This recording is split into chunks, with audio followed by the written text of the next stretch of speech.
Hello guys, I am Marun. பனித்துளிகள் மூலம் மின்சாரத்தை தயாரிக்கும் ஒரு டிவைஸை ரிசர்ச்சர்ஸ் உருவாக்கியிருக்காங்க. அதை பற்றி நம்ம இப்போ பார்க்க போகிறோம். இந்த மாதிரி புது புது அப்டேட்டை நீங்கள் பார்க்கணும், மறக்காம இந்த சேனலை சப்ஸ்கிரைப் பண்ணுங்க. இப்போ வாங்க டீட்டெயில்டாக பார்ப்போம். கலிஃபோர்னியாவில் உள்ள ரிசர்ச்சர்ஸ் ஸ்னோடங் எனும் டிவைஸை உருவாக்கியிருக்காங்க.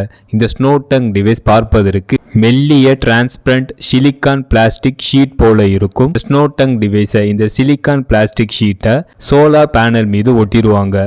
பனித்துளிகள் இயற்கையாகவே பாசிட்டிவ் சார்ஜ் கொண்டவை, சிலிக்கான் ஷீட் நெகட்டிவ் சார்ஜ் கொண்டவை. பனித்துளிகள் சிலிக்கான் ஷீட் மீது விழும்போது எலக்ட்ரிசிட்டி உருவாகுது. சோலார் பேனல் மீது ஒட்டப்பட்டுள்ள சிலிக்கான் ஷீட் ஸ்னோடங் டிவைஸ் வெயில் அடிக்கும் போது சூரிய ஒளிய உள்ள அனுமதிக்கும். அதனால சோலார் பேனல் வழக்கம் போல ரன் ஆகும். பனி பெய்யும் போது சோலார் பேனல் வேலை செய்யாது. அதன் மீது ஒட்டப்பட்டுள்ள சிலிக்கான் ஷீட் மீது பனித்துளிகள் மோதலால் அந்த ஸ்னோடங் டிவைஸ் எலக்ட்ரிசிட்டியை உருவாக்குது. வெயில் அடிச்சுன்னா சோலார் பேனல், பனி பெய்தால் ஸ்னோடங் டிவைஸ். 24 மணி நேரத்துக்கும் எலக்ட்ரிசிட்டிக்கு பஞ்சமே இருக்காது. ஸ்னோடங் டிவைஸ் மூலம் உருவாகிற எலக்ட்ரிசிட்டியை பயன்படுத்தி ஹைட்ரஜன் ஃபியூலை உருவாக்க ரிசர்ச்சர்ஸ் பிளான் பண்ணியிருக்காங்க.